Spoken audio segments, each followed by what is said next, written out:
Le masque à l'école primaire, bientôt un mauvais souvenir. Celui-ci ne sera plus obligatoire dès le 4 octobre, une nouvelle qui rassure les parents. Plutôt ravie pour les enfants en difficulté, pour la compréhension et tout ce qui s'ensuit. Un soulagement parce que c'est vrai que je pense qu'on s'inquiète peut-être un peu plus nous que les enfants en fait qui ont pris l'habitude. Donc oui, non, moi je suis assez soulagée. Avec un taux d'incidence de 33,8 cas pour 100 000 habitants, la Dordogne fait partie des départements situés sous le seuil d'alerte. Elle pourra donc assouplir les protocoles scolaires dans ses écoles élémentaires. Cette annonce, faite par le gouvernement aujourd'hui, reste plutôt bien accueillie par les parents d'élèves, mais il faut rester prudent.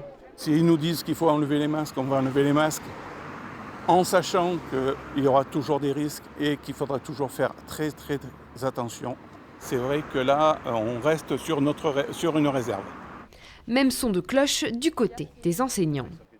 Je crois qu'il faut faire attention parce qu'avec ce virus, on n'est pas à l'abri. Je pense que depuis 1 an et demi maintenant, on a appris que qu'il y avait de multiples rebondissements. Et d'ici le 4 octobre, on ne sait pas trop ce qui va se passer encore.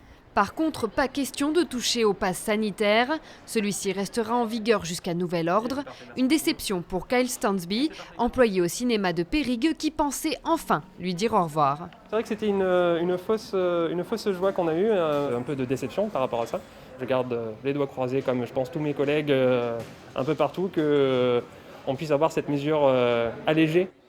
Il faudra encore rester patient. Même si le pays évite le risque d'une 5e vague de l'épidémie, le gouvernement pourrait prolonger l'utilisation du pass sanitaire jusqu'au 15 novembre.